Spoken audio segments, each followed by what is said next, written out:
Welcome, everybody. Good evening, fellow East Coasters. Good late afternoon to JP and your fellow West Coasters and I'll those say to the West Coast. West Coast, SoCal. We got the opposite ends of the spectrum represented here geographically tonight. Myself, Matt Carpenter, just north of Boston here. We have an office in Salem, Mass, which is my neck of the woods, North Shore, as we call it out here. Us North Shore folks. And then we got JP out there in SoCal, Orange County, right, JP? Yep, I'm hitting Orange County these days. Yeah, that's right. So, But I do hail from the Midwest in case we have any Midwesterners here. specifically, Iowa State Cyclones, not the Hawkeyes. Is that Yeah, right? not the Hawkeyes, although much to my dad's dismay. But yes. Yeah. So, yeah, healthy rivalry there. So, well, look, a couple things before we do, quick intros, housekeeping. We got a ton of content tonight, so I don't want to do too much banter here, but it's always fun for us. Tell us where you're at in the country or the world. We're usually very well represented geographically. And then the high school graduating class of your students. I think we got largely class 2026 here. You guys are it's officially game time, man. So you guys Very are, much so. you guys are well in it at the moment. So you're going to be where your peers that are graduating or just graduated are before you freaking know it. That's a promise. Okay, yeah, and here we are, very, very well represented. Okay, so by way of quick introductions, my name is Matt Carpenter. I'm founder of College A Pro here. I've been doing this personally 20 years, almost on the nose. Class 2025 was the 20th class I've kind of shepherded through this process, for lack of a better word there. All that's to say, I like to think I'm a good resource. So we're here tonight to get you educated, so you can look at there. This is a scary, expensive, anxiety-ridden process, but there's still a lot of paths to success here, to ROI, to not paying too much for college, to maximizing your odds of getting into your top colleges here. That's our job. So that's what we're going to talk about tonight, and we're going to give you a lot to think about and consider, and then leave you with an action item. We gotta, like, for those of you that have tuned in live before, we try to do something special for folks that show up live. Tonight's no exception, so stick around till the end here.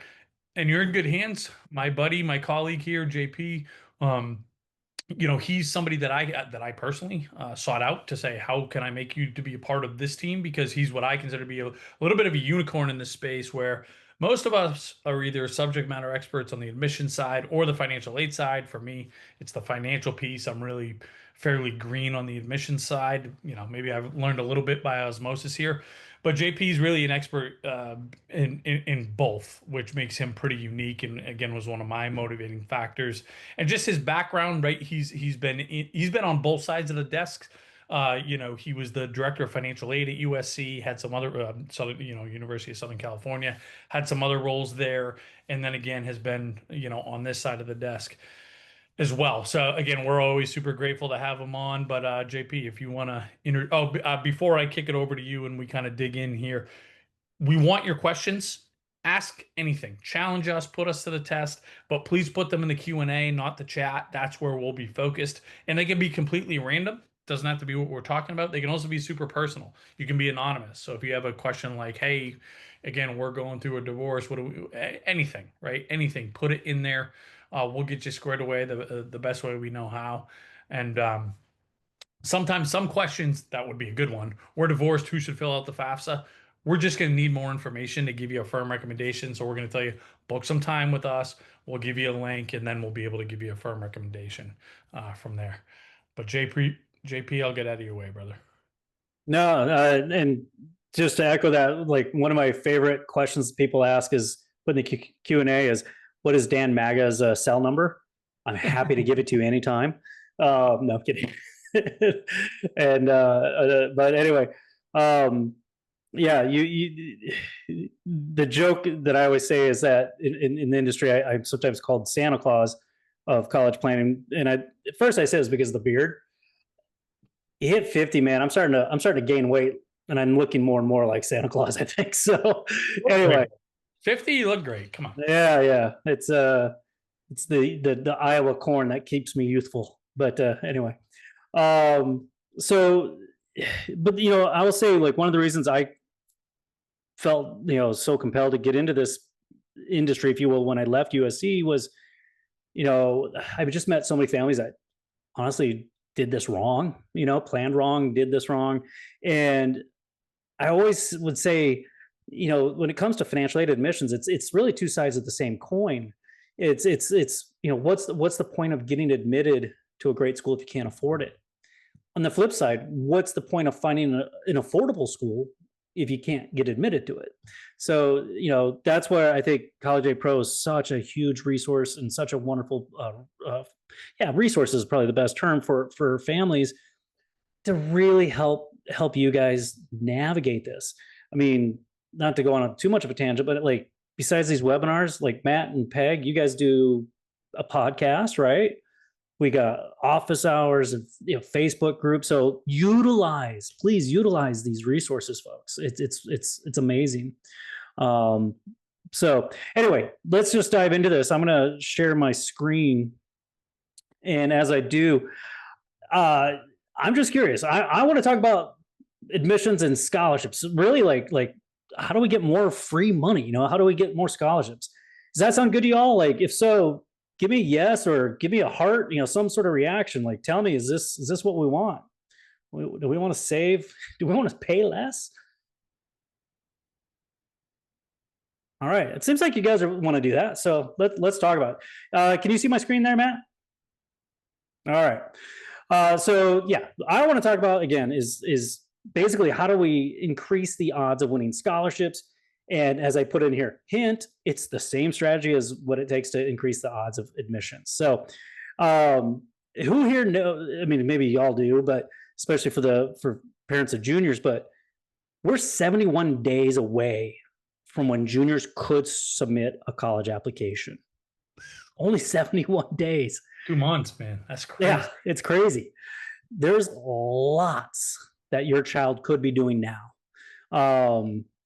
And I want to emphasize that because what I find is most schools, the counselors, well, not because they're inept, but because they're overworked, they start this process with the juniors way too late. And I'm just going to say this: most families still strategically plan this admission strategy wrong. And I'll say it this way: is nowadays, to get into a great school, and even earn scholarships, it's going to take more than perfect grades. It's going to take more than leadership roles. It's more than just taking like college level courses. It's more than landing internships or developing an app, or as my joke is, curing cancer. It takes more than that. Think of those things as the starting point, not the finish line. Okay. I can tell you, I meet so many families where the students, admittedly, I think, are overextending themselves. They're burning the midnight oil. They're doing too much. They might be like, in 10 different extracurricular activities. They're taking 5, 6 AP classes. They're joining every club that they can possibly join. Here's the truth: admissions officers are not impressed by that. That is really just how you form a cluttered resume, a cluttered application. Instead, admissions officers are looking for depth, not breadth. So what truly is going to help a student stand out in the ocean of other perfect grade students and all that, what's going to take this really stand out is a well-crafted, authentic story. One that's going to show real initiative, deep, interdisciplinary engagement, and a clear sense of purpose. Colleges are looking for students who go beyond, that basic rubric that they publish in Common Data Set. They want to see that you've taken your interests and you've turned them into something meaningful. Now, whether that's going to be through community involvement or conducting original research, starting some sort of initiative for the community, or collaborating with others to solve some problem that matters to you, whatever it is. And in today's connected world, students admittedly have more tools than ever to make that kind of impact. The ones who are going to rise to the top, both for admissions and scholarships, are the students who think bigger, going to act boldly, and align everything that they do around this clear personal mission. So that's what we're going to talk about today. How to strategically position yourself, not only to get into college, but to get paid to go.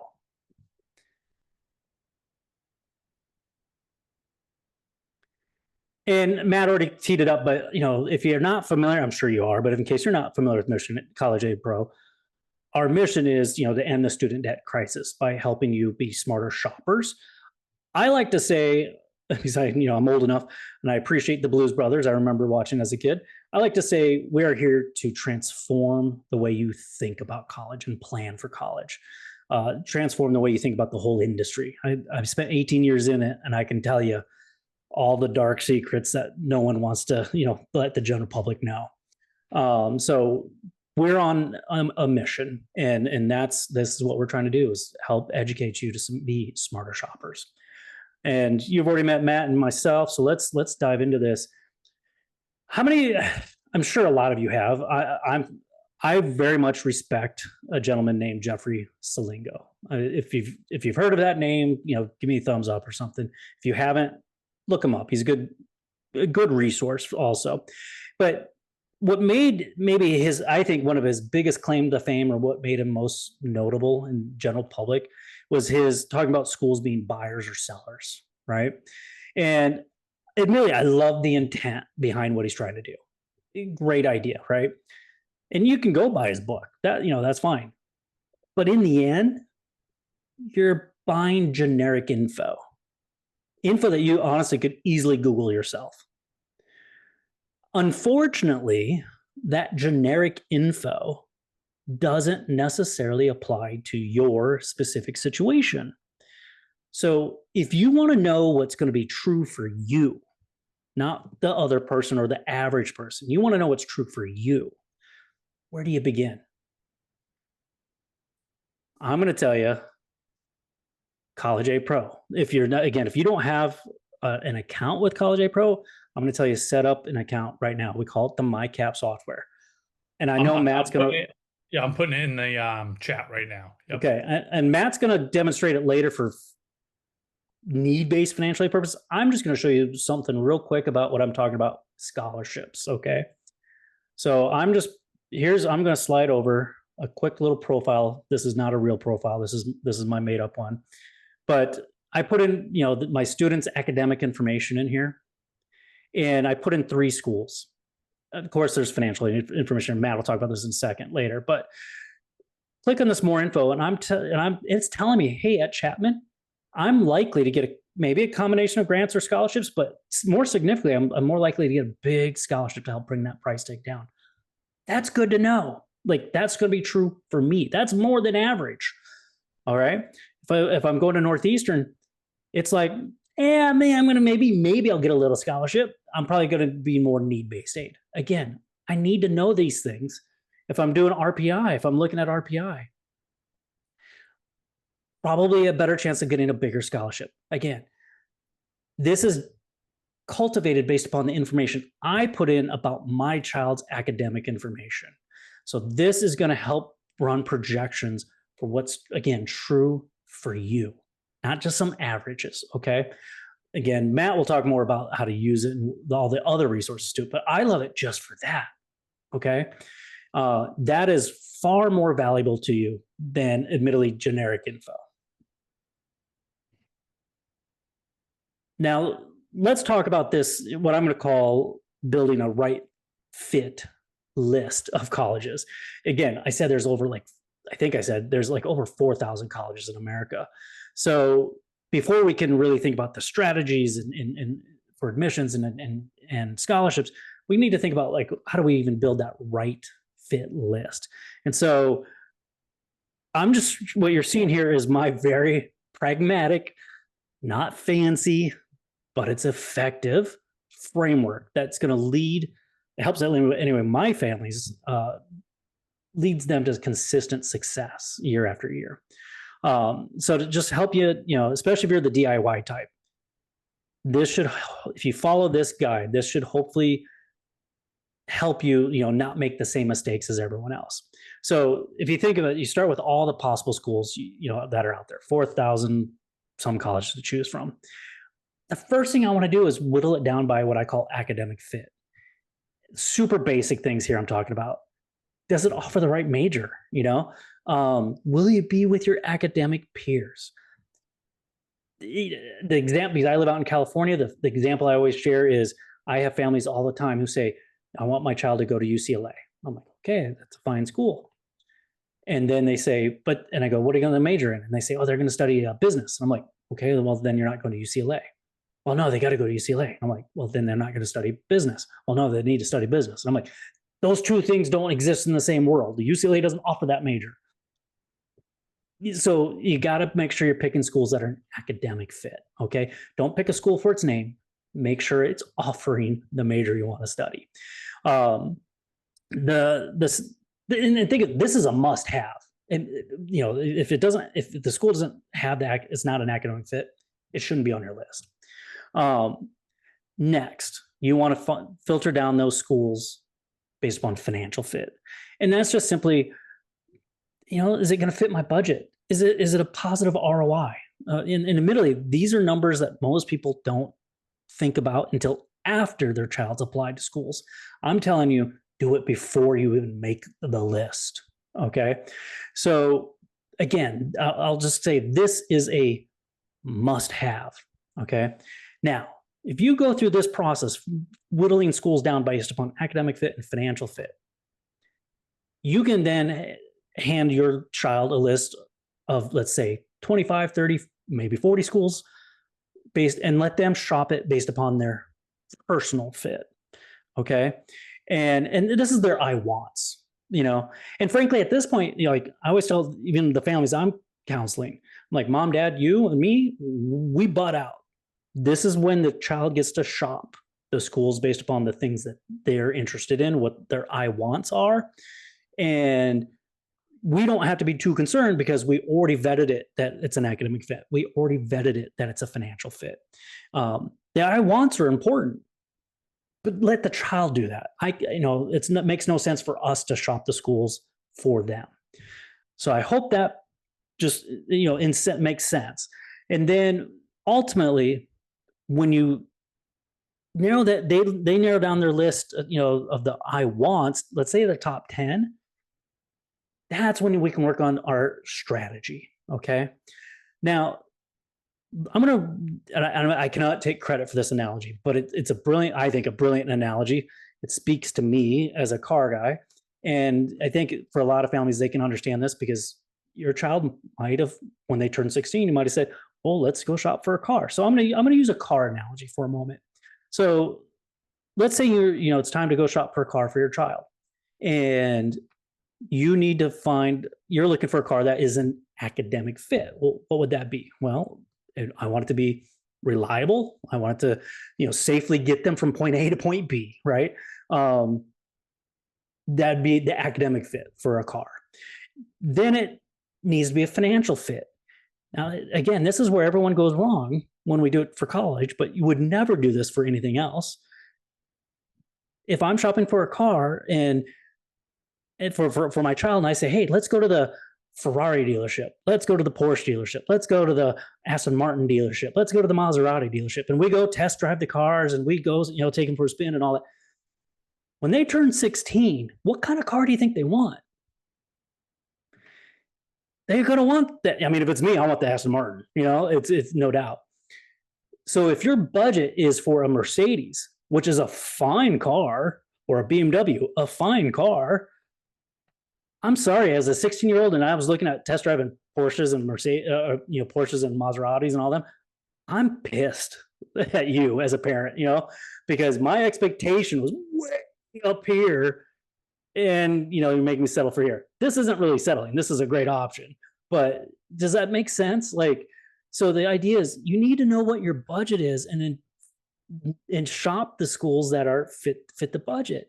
If your budget is again for a Mercedes or a BMW, that's the dealerships you take them to, not the things that you can't afford.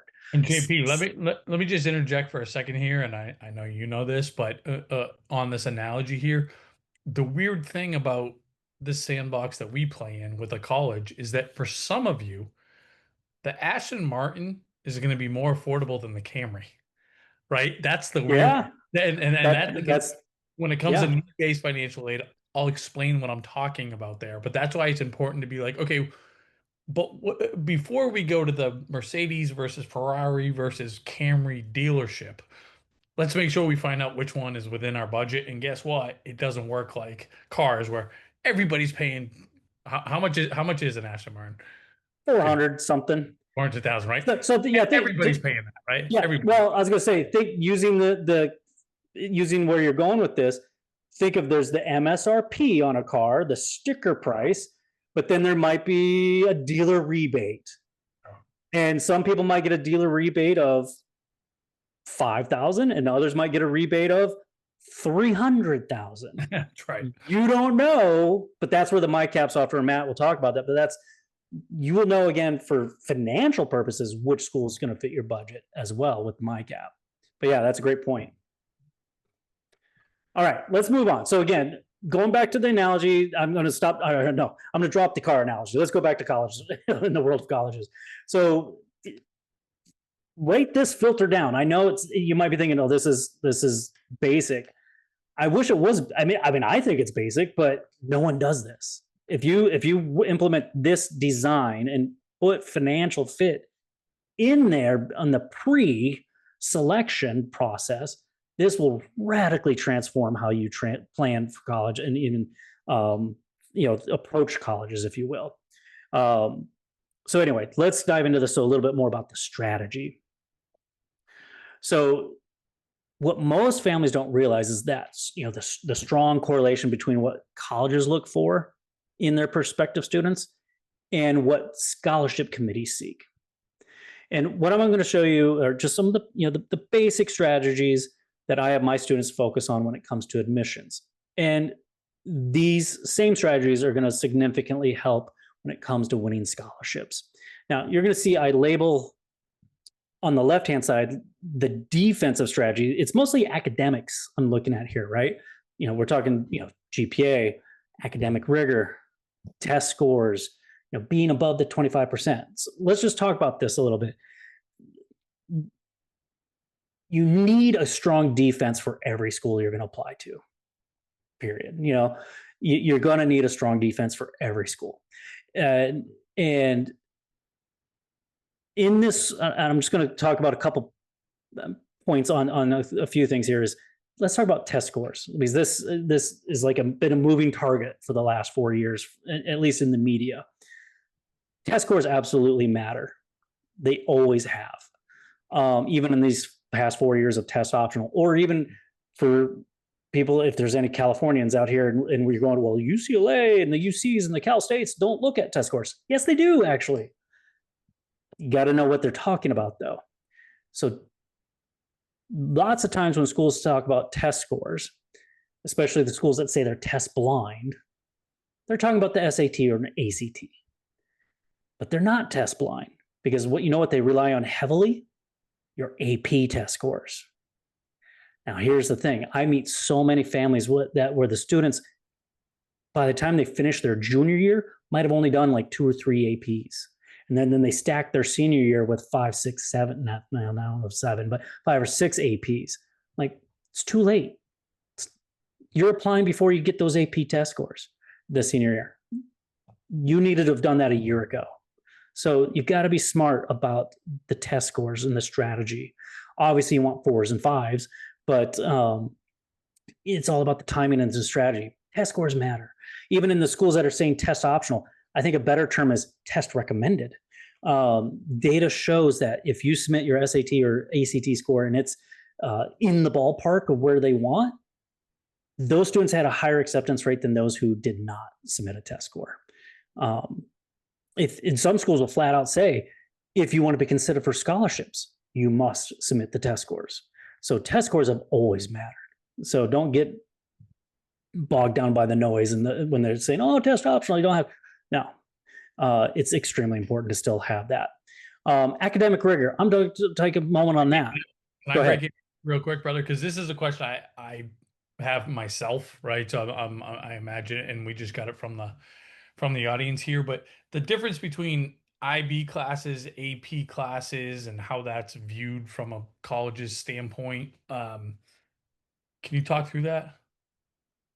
Say that one more time. It's the difference between doing IB is the acronym here versus AP. Mm-hmm.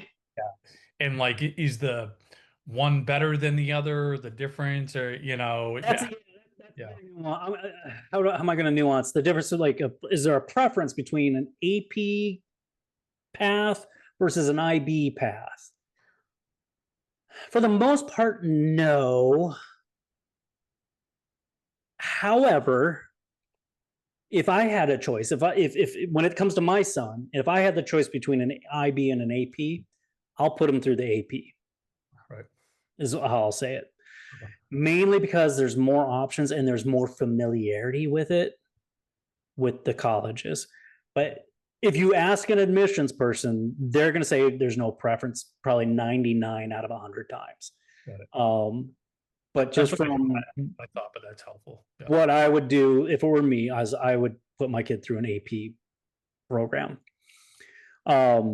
And then, that kind of ties to the academic rigor, actually. So, as well. So, the other thing I'm going to say about academic rigor, I was meeting my newest client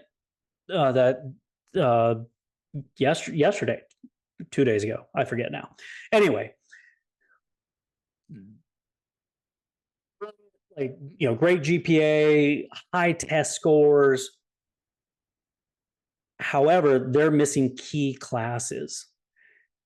Even though it's not necessarily, they're not going STEM, but there's certain key classes, especially with selective schools, you have to take. It's a huge red flag, and you almost guarantee rejection if you don't have them on your transcript. Biology, chemistry, physics, and calculus. You need those. And so this particular family I was talking to, he, again, has great GPA overall, great test scores, but he's missing physics and calculus. And I told him the 15 schools that they were aiming for, I was like, you won't get into a single one of them without those two courses. So now he's revamping his summer program. He's going to take a physics class at the community college, and he's got to change from AP stats to AP calculus for his senior year. So it's, again, knowing, like, they just had no idea that there was gaps in their or holes in this case in their defensive strategy. Okay, so again, critical for courses if you're looking at a selective school, even if you're not doing STEM. Like, you could be an English major, they want to see those 4 classes. Rattle them off again, JP. Biology, chemistry, physics, calculus. Got it. Doesn't have to be AP versions of them, but at least, okay. So that's your defense. Now, again, I'm going to say every school you're considering, you need to have the appropriate defensive strategy. Let's talk about the offensive strategy. Offensive strategy is more important, and I'm going to say more important when you're looking at the selective schools. Okay, my undergrad alma mater of Iowa State, which I'm extremely biased and think is the greatest school in the country. Matt's going to say his school is the greatest school, but admittedly, as great as I think Iowa State is, it's not very selective. They admit like around 85-90% of the admits. I mean, it's a public school, right? So that's their job. if my defensive strategy is solid, I'm getting in, to be perfectly honest. It's when I'm looking at schools like a USC where I did my master's, or uh, uh, I had students that got accepted to Brown this year, and Cornell, and Chapel Hill, and all that, right? Where they're very selective with their admissions. This is when you really need your offensive strategy, okay? And I'm going to just kind of take the next couple slides and go through this offensive strategy in a bit more detail.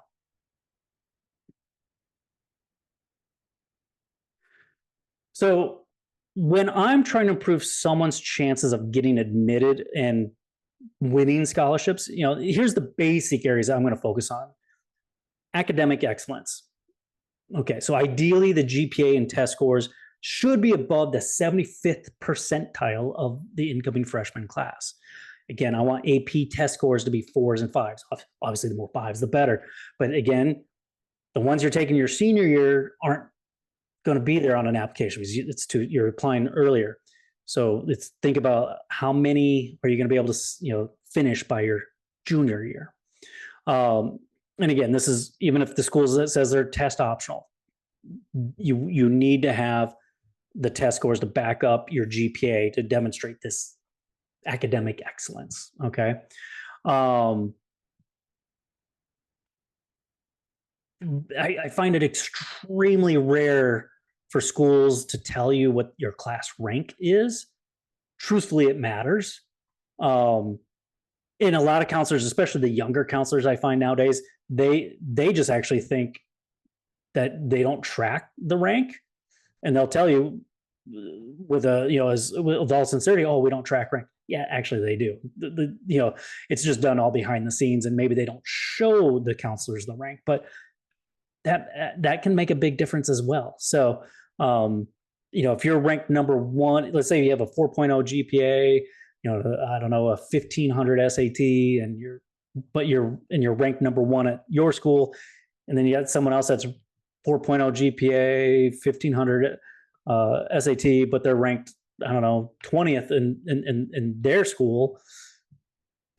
Those are different profiles technically from an admissions perspective. Okay.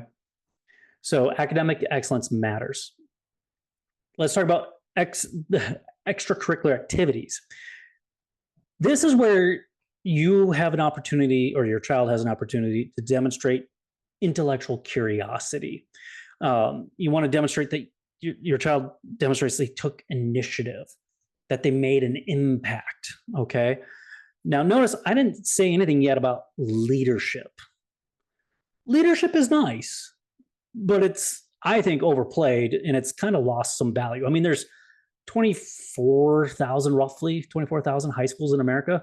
So there's 24,000,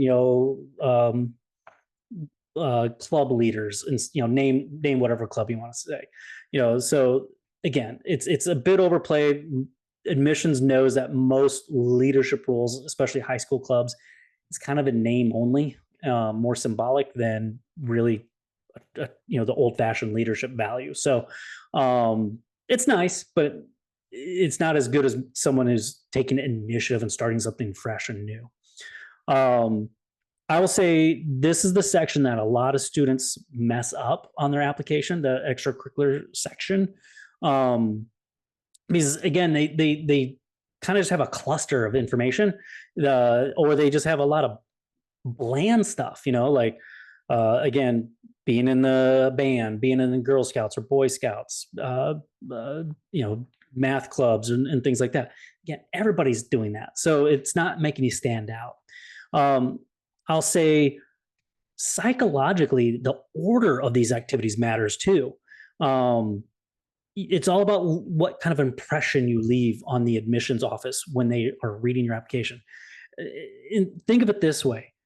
That application, when they download that PDF from Common App and they see the courses you took, they see your honors and activities, and ultimately your essay, there needs to be a unifying theme to that application, right?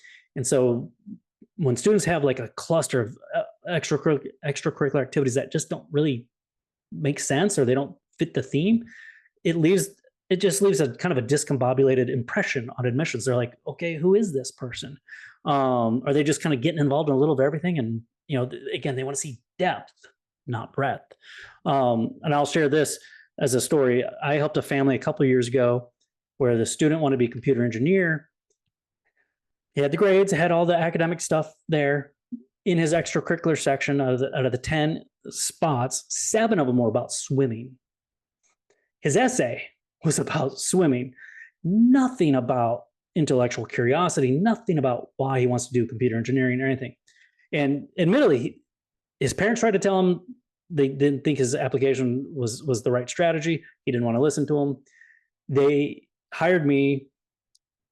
He argued with me too. So I was like, look, he had like, I don't know, 12, 15 schools he wanted to apply to. And I said, pick your favorite 3 that you want to send your version of the application to, and let's send it early. Pick 3 that we're going to send my version to. Any 3 will apply early. And then we'll wait and decide how you apply to the rest of the schools. So we did. Come by end of December, he got 0 acceptances with his version of the application. My version was 3 for 3. Can we say which version we ended up using for the rest of the schools? It was mine. Let that sink in for a second. This is a kid who had the same defensive strategy on both applications. They had the same grades, same, test scores, all that. It was how we presented his story, how we presented the theme to his application made all the difference. Okay. So that's the thing you want to put together. And that's going to just tie into what I'm going to say, personal brand. I don't like that term so much. That's marketing gimmicky, I think, but I'm old fashioned. I say it's knowing your genuine, authentic self and being able to convey that story successfully. Personal statement is critical on that. To tie up all the things they read in that application and like, who are you and why does this matter? What was that purpose to what you did? Also think about letters of recommendation. Students blow this part often. They'll usually go to the teachers that, they had good grades in, or maybe they excelled in. But what's that teacher going to write about them? Oh, I was a good student, got A's, like, okay, that's the most boring letter of rec ever. You want to think about, like, again, what's the value or the personality or characteristic that you're trying to show as who you are in throughout your application. Pick the teacher who's going to be able to talk about that value or that characteristic. It might have been the teacher you struggled in their class, but who's going to espouse similar values? Who's going to give you a story that complements your story, So think about all of that when putting together your application. The other kind of final tips I'm going to give is because these are often overlooked, and I'm going to say, first one, networking. Parents, this is important when in your careers and networking. It's not always what it's kind of who you know. And so be strategic. I always tell my students, be strategic when it comes to networking. They shouldn't be emailing that admissions counselor like every week. That you're going to become annoying if you do that. But demonstrate genuine interest in that school. That's when you can do that. That's when the magic happens. And some examples would be, if you attend a virtual info session, ask thoughtful questions during that. If you're visiting the campus, make sure you go say hi to your regional admissions counselor. If you're doing any sort of Q&A, ask again those questions. If your regional admissions person comes to your high school for like a meet and greet type thing, make sure you send them a follow-up email. Say hi to them, shake their hand, all that stuff. It's not just about staying on their radar. It's about making that favorable impression. It's you basically what you want is so that when your name comes up in that admissions committee and they're going, do we admit them or not? You want that your regional admissions counselor to be like your biggest advocate. You want them to go like, oh, I know this kid. Like, we had great conversations. I know they genuinely want to be here. Let them be their, your biggest advocate in that sense. Think of that regional person as the initial gatekeeper to the fate of your application. And then when your application goes to the scholarship committee, they're potentially going to be your biggest advocate there too. Second thing, deadlines. Every school has different deadlines. Uh, Scholarships might have different deadlines from the school's application deadlines. Biggest tip I'm going to tell you is create a spreadsheet, track it all. Okay, keep everything organized in one spot, and then if you need to, use calendar reminders or whatever trick you need to not miss a deadline. And the final thing I'm going to say is maybe you can appeal a decision even when it comes to, especially maybe with scholarships. Um, I'll put it this way: if you got zero scholarships, admittedly, it's going to be difficult to appeal and successfully get a scholarship. And going from zero to something is admittedly pretty tough. Not impossible, but tough. But if you got, let's say, some, even a little bit of scholarship from a school, oh, doors open then. Like going back and appeal more than once. I just helped a family the other day that sent an appeal on their own, got some scholarships, but not enough. I was like, ask again. Bring up this topic. And they did, and they just emailed me actually last night saying, we got more than we even wanted. I was like, great job. So when when the door's already been open for some scholarships, definitely appeal for more. Try it. Okay. I'm just going to wrap up saying this. I can't stress the importance, not at least not enough, the importance of planning early and reframing how you just shop and think about colleges. Again, we're 71 days away until juniors can submit their applications. There's so much that should be done over this summer. And just remember that in order to maximize your scholarship opportunities, that's going to be deeply tied to the same admission strategy that you're implementing. Every step taken to enhance the admissions prospects is improving your scholarship eligibility is the way I want you to think about it. So be strategic. Make a plan that's going to help you stay consistent and on time. Okay. You want to help your child in the end, I think, achieve their highest potential. I know that's what I want for my kid. So I think it's fair to guess that that's what you want for yours. And I'll just say and Matt will talk about this, but if you feel overwhelmed at any point in the process, again, reach out to us. We have tons of resources for you. We have pros like me that can help guide you through this. But we're here for you. Okay. With that, I know I talked a lot. Sorry, Matt, but I'll turn it over to Matt to talk about, what happens if you don't qualify for merit-based scholarships. Good, brother. I'll talk about merit some more too. But I always learn something, and I just put the link in the chat. If you guys want to talk to JP or any of us and get some more specifics, how can we help you? I just put that link in the chat there. You want to work with JP specifically. Again, we're running a pretty cool promotion tonight. So, and you have to at least book a time to meet with us tonight if you want to take advantage of that. Not meet with us tonight, but book a time to meet with us over the next week or so if you want to take advantage of some of this cool stuff we're offering for just our live folks tonight. So we're going to do a quick crash course on financial aid. Financial aid, in short, guys, it's anytime we're getting a discount from colleges. So anytime we're not paying full rack rate, full sticker price, we're getting some type of financial aid. And there's three kind of broad buckets here. Need-based financial aid, and that's what I'm going to focus on here. This is discounts given just based on our family's financial situation, right? And how generous or not a college is in giving need-based financial aid. Merit-based scholarships, what JP talked about. We don't care how much or how little your parents make. We want you to come to our college. We're going to give you a financial incentive to do that, right? And the thing is here, I think a lot of people get not confused, but they just assume, hey, my kid's they're not a valedictorian. They didn't get perfect. They're just kind of a middle of the pack BC student. Scholarships are out for us. No, they're not. Right. So I want to make sure that you don't disregard that bucket, even if your kid is not one of these, superstars or, so to speak, right, in terms of academics. And then the last type of financial aid, self-help financial aid, we care less about that because that's a sexy term for loans. Basically, that's money that um, they're going to give to us, but we're going to have to pay it back plus interest, right? So we're less concerned about that. Need-based financial aid.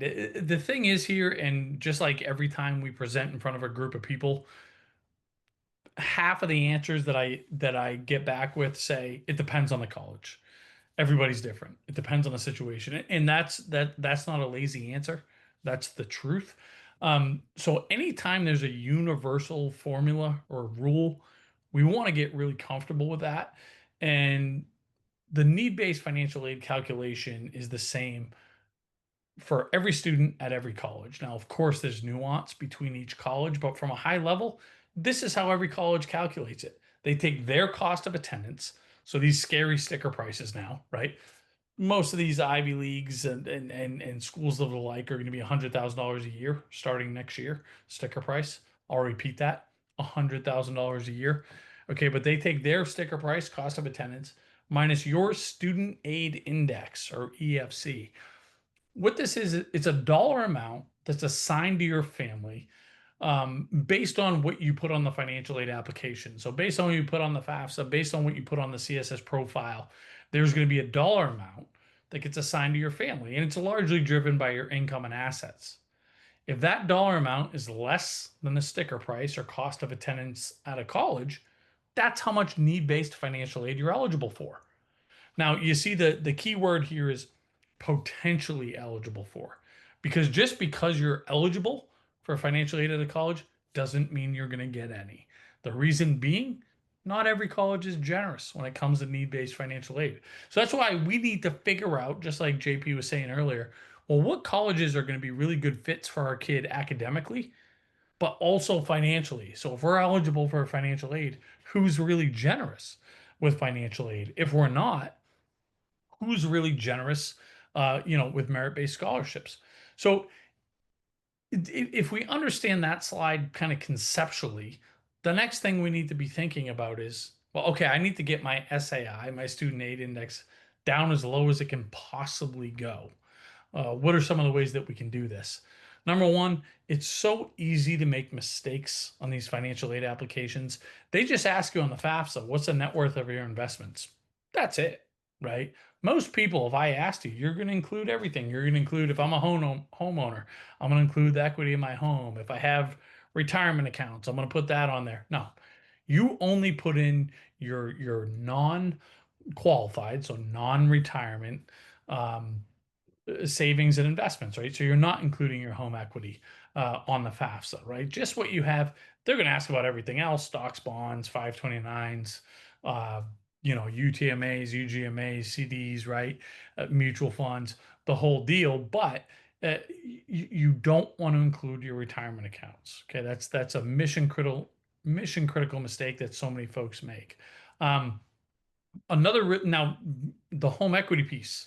Okay, I'll kind of skip to the end here. A meaningful amount of colleges do consider, if you own your home, or at least some of it, right, between you and the bank. Some colleges, I'll pick on Boston College in my backyard here. They think if your home's worth 200 or your home's worth 600 and you owe 200, they're going to say that's a $400,000 checking account, basically, right? So we need to know, especially if we're homeowners, well, who's going to consider this an asset and how much is it going to impact my financial aid, right? So that's and then how do I report it in such a way that we can minimize the damage here? Because obviously that's a huge gray area, right? It's arbitrary. The true market value of your home, there isn't even really such a thing, right? And what's it say on Zillow versus Redfin versus what your town assesses it at, right? So we want to make sure we get that piece of it right, because especially if you're applying to some of these colleges that consider that an asset, there's a huge swing there, right? Another kind of what I think is a mission critical thing to understand. Um, Colleges will look at any money in the student's name with way more emphasis than they will money in the parent's name. So how a lot of families hurt themselves accidentally here is that they're going to ask you, do you have a 529? You're going to say, yes, I do. How much is in it? You know, $50,000. And you include that as your student's asset. Okay. Because you're like, yeah, it's for my kid. It's their money. It's their name and their social security number on the statement. No. If you have a 529, you as the parent or the owner of that account. They are just the beneficiary.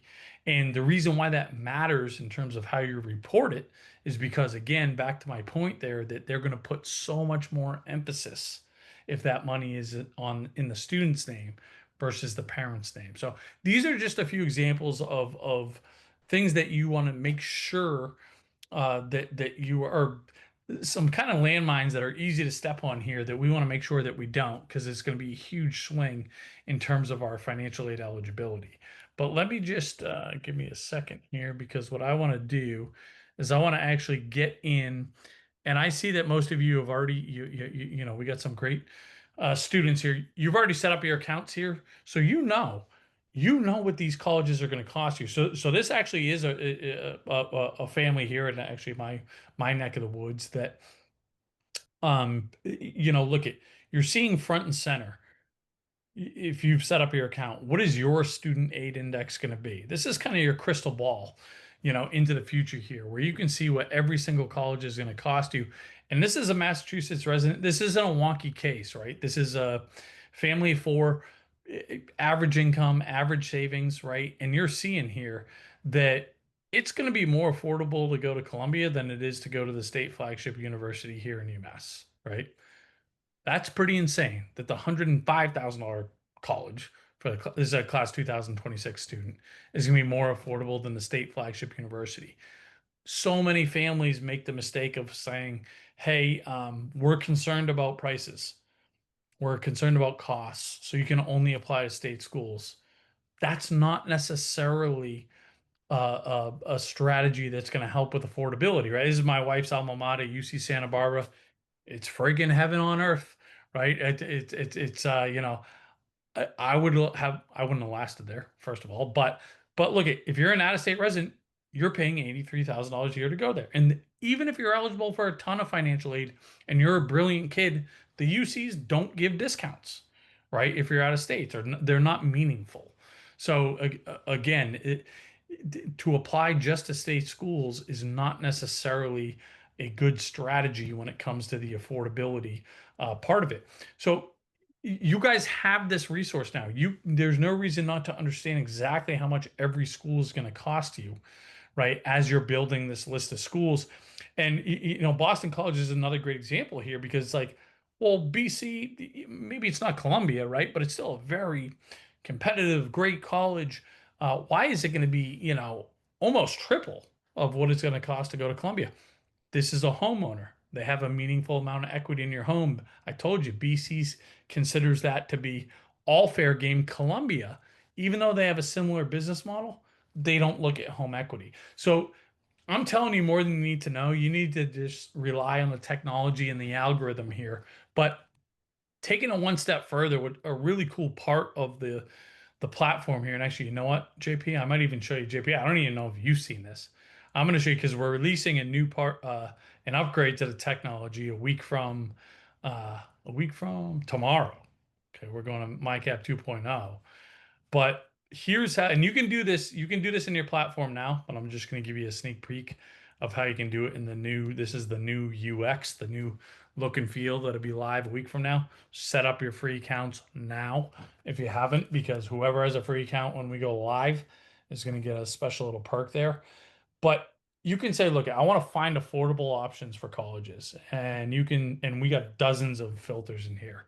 So you can say, hey, I want to, you know, my kid only cares about 4-year schools and they're more familiar or they'd be more comfortable in a smaller campus setting and they want to be, you know, close to home, relatively speaking, and they want to major in, or whatever, these are financial things. They want to major in, sorry about that, guys. They want to major in um, bio. Okay. I can put all those filters in and say apply and then say, hey, I just want you to sort these based on who's going to give me the most in scholarships. And boom, we're going to instantly sort based on who will give you the most there. Or I want to sort based on who's the best with need-based financial aid. Boom, here we go. Or who's just going to be my lowest, you know, 4-year net cost. So I think we're pretty proud of what we're doing here in terms of being able to allow you to figure out, here's the big academic fits, but who's also going to be, giving the most money, whether it's merit-based scholarships, whether it's need-based financial aid, or whether it's just, the lowest net cost. And again, we got some, I think some kind of, if you want to take a deep dive on Davidson College, you can see, um, assuming that everything that they have to offer. you know Tell me their high level admission stats, right? Tell me what I'm going to pay per year all 4 years of college, and again, what financial aid applications do they require?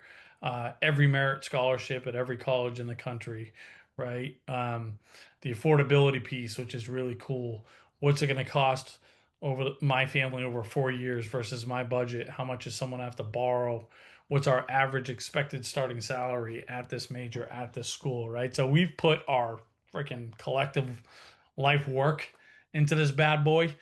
So it's coming, but again, the what you have access to now, and which will just translate over to this kind of new UX, is the same concept. So here's what I am going to beg you, borderline beg you to do tonight. Book some time with us, guys. Okay? Book some time with us. And I'm going to put this in the chat right now. If you book tonight, you're gonna get a free call with, and this, we say 15 minutes, they really end up being 30 minutes. Okay. um, with one of us when it works for your schedule. But if you book tonight and you decide to work with us for any of our more comprehensive services, you're gonna get $500 off. Okay. At a minimum, guys, at a minimum, what we're going to do is we're going to tell you, here's your family's financial aid and scholarship eligibility. Here's your next best steps.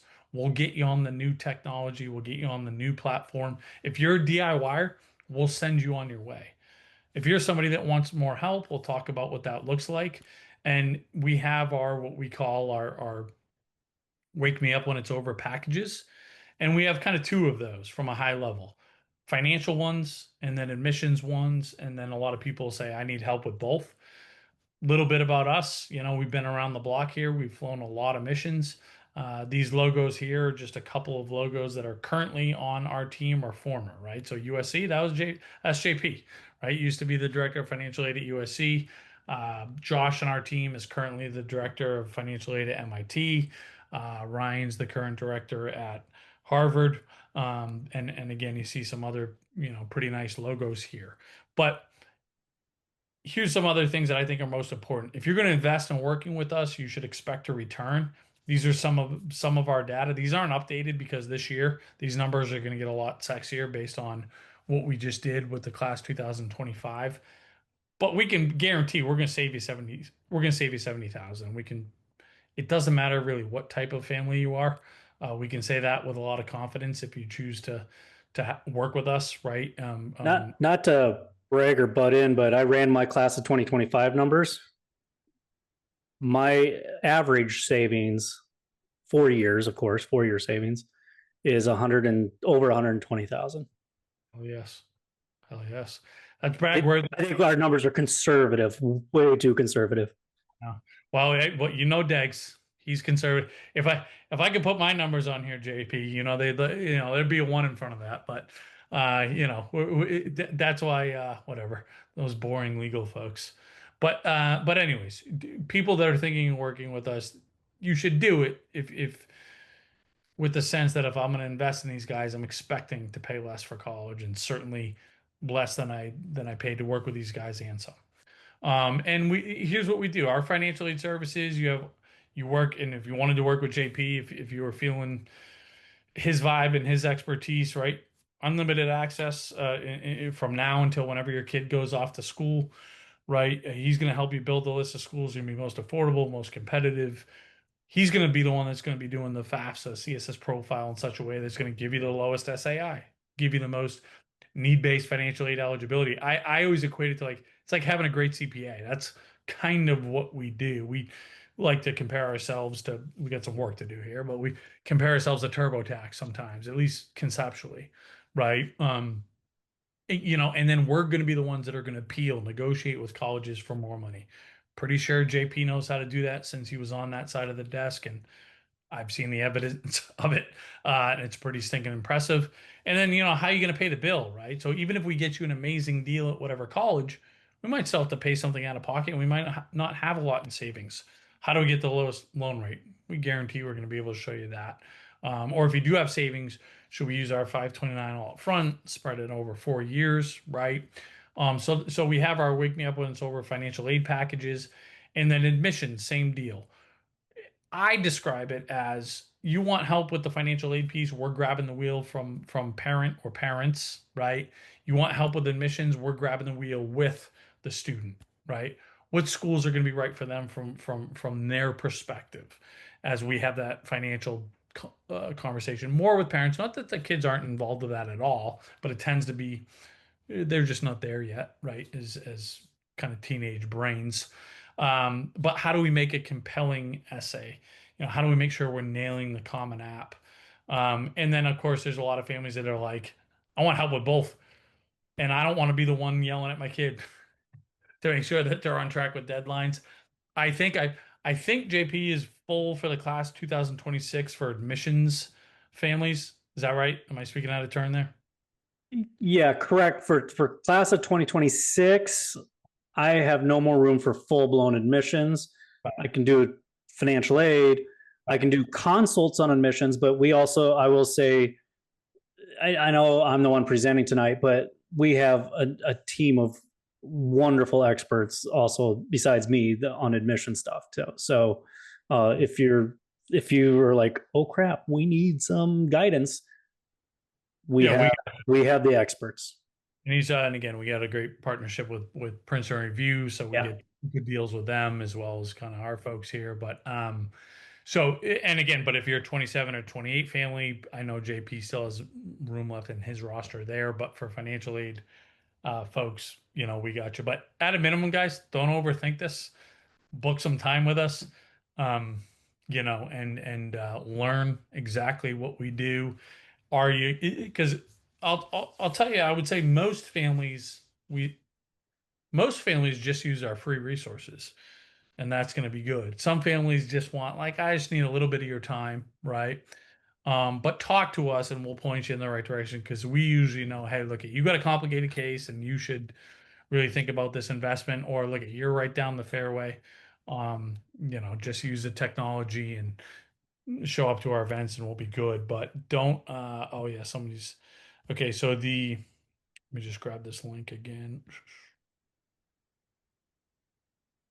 But if you want to be able to use that coupon code in case you decide to engage with any of our more comprehensive services, you at least got to book it tonight. Obviously, you're not meeting with anybody tonight, but you got to book it tonight, and then you'll automatically get that discount there. And then for, yeah, if you have twins, it's not a 2 for 1 deal. If you do just our financial aid packages, there's a very significant discount for 2 kids. If you wanted admissions help, there's less, because to if this makes sense, from the financial part, we're working with one household, okay? Or even if it's a divorced or separated, split household family, we still consider that one household. So having a second kid or a twin, we discount that very, very significantly. But for admissions, we're talking about two different individuals, two different kids. So there's very little that we can do in the way of discounting when it comes to the admissions stuff. So I hope that makes sense. But that's the deal. Okay. Yeah, if you already booked your consult, and you already you'll definitely be eligible for the discount, even if you booked it yesterday. Okay. Um, JP brother. Oh yeah, our the cost of our services, there is low as $3,000 if you want our Wake Me Up When It's Over packages, and then it goes up from there based on, do you want admissions, financial aid, both. But that's kind of our starting point before we go up in price July 1st. Okay. JP, what did I miss? And by the way, again, you taught me something else new, so I appreciate you as always. Yeah, no, I mean, everyone's just asking. I think right now is like what you've already answered, like kind of basically what does it take to get started with us? Like, what's the price? And basically, how much of a good discount are you giving, Matt? Yeah, hey, look at book a time with us, and then again, learn more. I think you'll find even that experience because we try really hard to do it. We try to provide value. You're not going to get you're going to be talking to myself or JP or Kevin Murphy or Jason Sloan or Dan Maga on our team. These are guys that um, do this every day and work with families. We don't just have only, I don't know, a sales team or whatever. So we have folks that have been doing this on the front line, working with families for the better part of their careers. So um, I think you'll even get value if as much as you engage with us is just taking advantage of that. So and the cost of financial aid package is $3,000. It's Yeah, technically 34.99, but with the yeah, I was finance like 34.99, but you're giving a sweet discount tonight. 34.99. But if you do the use the discount, it's 29.99, $3,000. So Yeah. I just want to make one final point, drive it home for me anyway, is I always say this, and I have a great example of this right now. So I always say, I don't care how much money you have or how much money you don't have.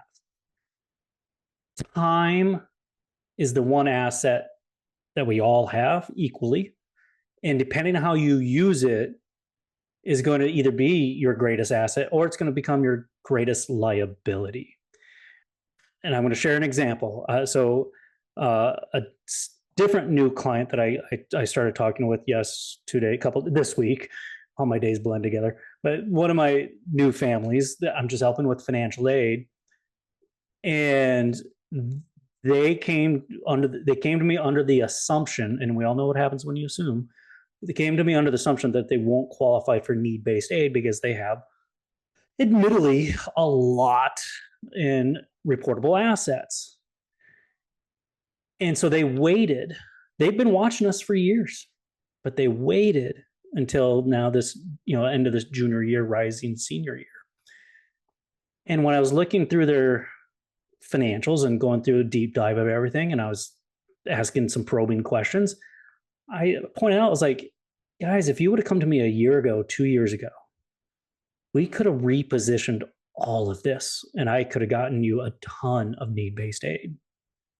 But you waited until it's too late not so too late in the sense that I have no strategies for them, but I'm severely limited in what I can do for my offensive proactive strategies.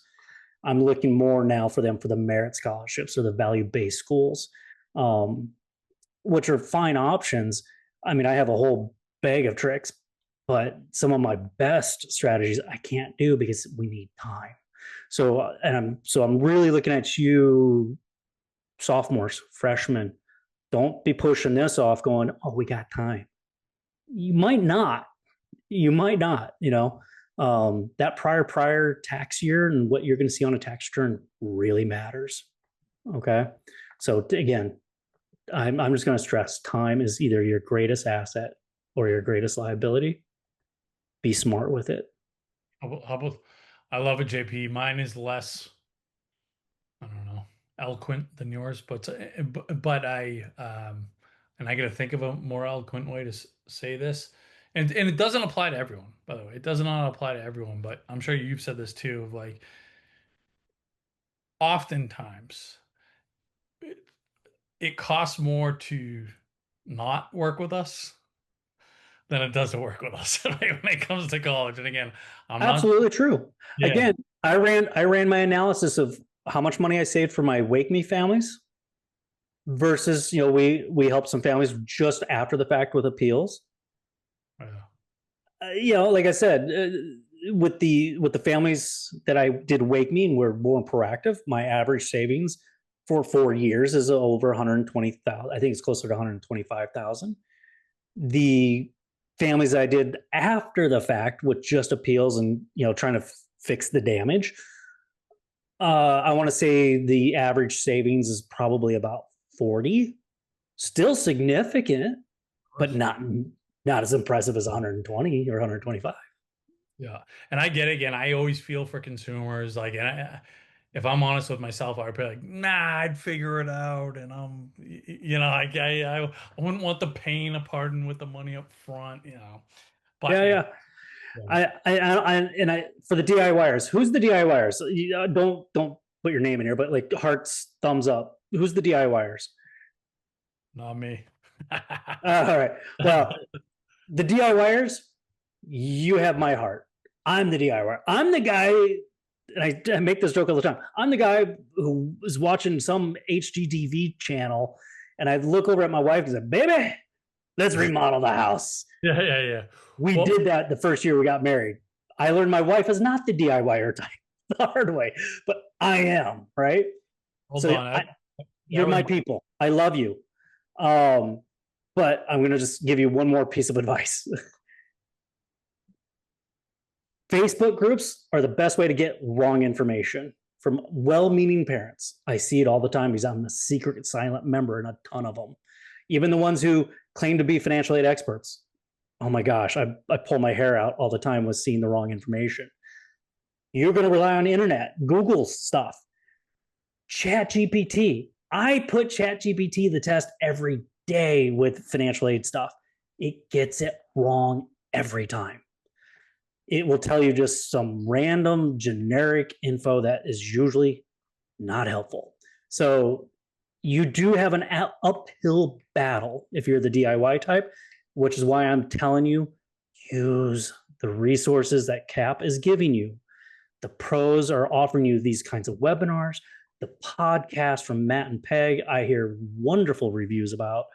The Facebook group, the what is it, coffee chat, or what am I? The yeah, hours. yeah, the counselor coffee talk. But yeah, Yeah, I just put the DIY link for the DIYers out there. I just put the club in the chat so they can jump on there. But yeah, yeah. because yeah, I contradicted myself there because I would when it comes to this stuff, I guess like financial stuff or whatever, I would be like I can outsmart the system. I mean, again, if JP, as a matter of fact, You have 20 years of experience, but yeah, well, that's true because I'm like right now my front door is not working, and I would call you. you're right. I'd come over and fix it. I would put you on a plane before I would like figure out. It's embarrassing. I was just talking to my brother. I'd be like, it's not very masculine of me, but whatever. That's for a different day. All right, brother, we're past time. Yeah. It's Thank good you to everyone for staying on. It's my fault. I talked a lot today, but I hope it was helpful. I hope it was some actionable advice for y'all. I think it And was. yeah. All right, appreciate you, brother. Appreciate you guys. Thanks for tuning in. Keep paying attention. Enjoy the long weekend. Happy Memorial Day.